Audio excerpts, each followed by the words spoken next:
Saya izin bertanya mengenai doa untuk jodoh, Ustaz. Jadi gini. Doa untuk apa, maaf? Untuk jodoh. Jodoh. Pas banget. Jadi gini, Ustaz. Saya pernah lihat FYP dari konten kreator, ya salah satunya beliau itu berdakwah juga. Beliau itu dalam kontennya itu memotivasi bahwasanya kalau doa meminta jodoh itu harus yang spesifik. Namun tanpa menyebutkan namanya. Jadi hanya kayak semoga yang sefrekuensi, yang paham agama, yang belum pacaran dan lain-lain, tapi tidak request seseorangnya. Kemudian namun bertolak belakang dengan guru saya yang pernah di pesantren. Kata beliau, kata guru saya, kalau meminta jodoh itu jangan spesifik, cukup minta yang terbaik, katanya gitu.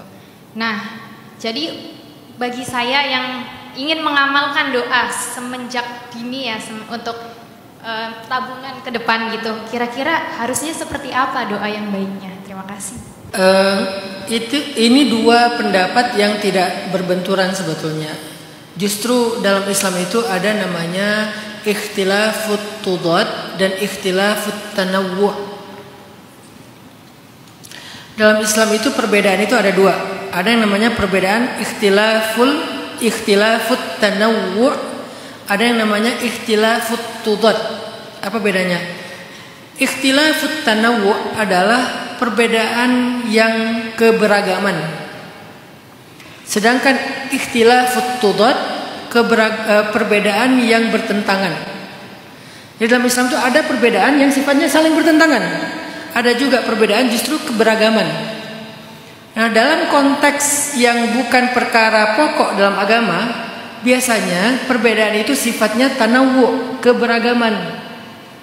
Sehingga dengan keberagaman itu kita bisa memilih mana yang paling nyaman buat kita. Dia bukan pertentangan satu dengan yang lain. Biasanya yang bertentangan itu yang sifatnya pokok dalam agama, masalah akidah, masalah rukun-rukun iman, rukun Islam, itu kan pokok-pokok ya. Dan itu biasanya nggak bisa keberagaman. Memang antara yang hak dan batil, namanya tudad, bertentangan. Tapi kalau yang sifatnya bukan pokok, termasuk dalam masalah ibadah itu kayak tentang bacaan niat, tentang masalah hal-hal yang sunnah dalam sholat dan seterusnya, itu biasanya sifatnya tanawwu', keberagaman.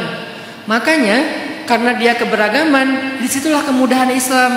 Jadi rahmat bagi kita, kita bisa memilih mana yang paling nyaman bagi kita. Termasuk yang tadi Kak Lulu tanya, ada teman saya, ada guru saya bilang kalau doa itu jangan terlalu spesifik, minta aja yang terbaik. Itu satu. Ada konten kreator bilang doa itu yang spesifik, tapi nggak usah disebut namanya. Itu dua. Saya sekarang berpendapat spesifik dan sebut namanya. Kenapa? Karena ada dalilnya.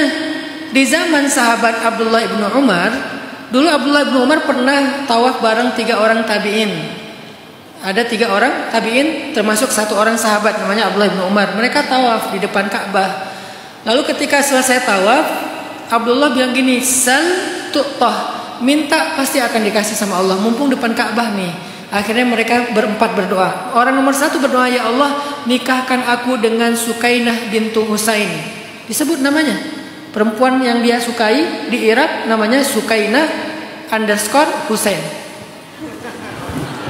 Nama akunnya. Ya Allah, nikahkan saya dengan Sukainah bintu Husain. Kalau ternyata menyebut nama dalam doa itu dilarang, kenapa ini ada tabi'in yang dekat sekali dengan generasi sahabat melakukan itu? Dan itu nggak salah. Tahun depan ternyata laki-laki ini menikah dengan Sukainah bintu Husain. Jadi saya juga punya pendapat. Dengan menghargai pendapat kedua dan pertama, saya punya pendapat ketiga. Boleh spesifik, bahkan boleh menyebut nama. Yang nggak boleh adalah mendikte Allah. Harus, itu nggak boleh. Pokoknya kalau nggak dikasih yang ini, saya nggak mau nikah seumur hidup. Kalau bukan dia, saya mau bunuh diri. Allah mau. Jangan gitu demi Allah. Pakai tali gini. Ya Allah, nikahkan saya dengan dia. Kalau nggak nih saya ini. Itu nggak boleh. Tapi spesifik boleh. Atau mau yang agak general, yang terbaik menurut Allah, boleh juga.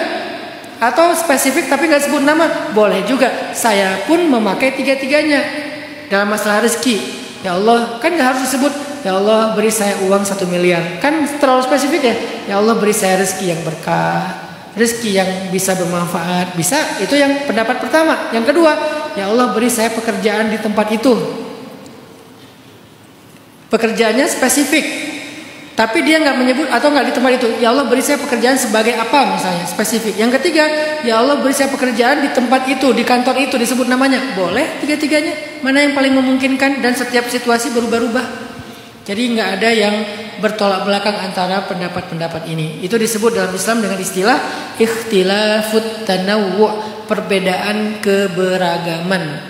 Yang satu lagi nanti ada namanya ikhtilafut tudad, ke perbedaan yang bertolak belakang. Insya Allah yang tadi Mbak Kak Lulu tanya itu keberagaman. Jadi boleh pilih yang mana aja.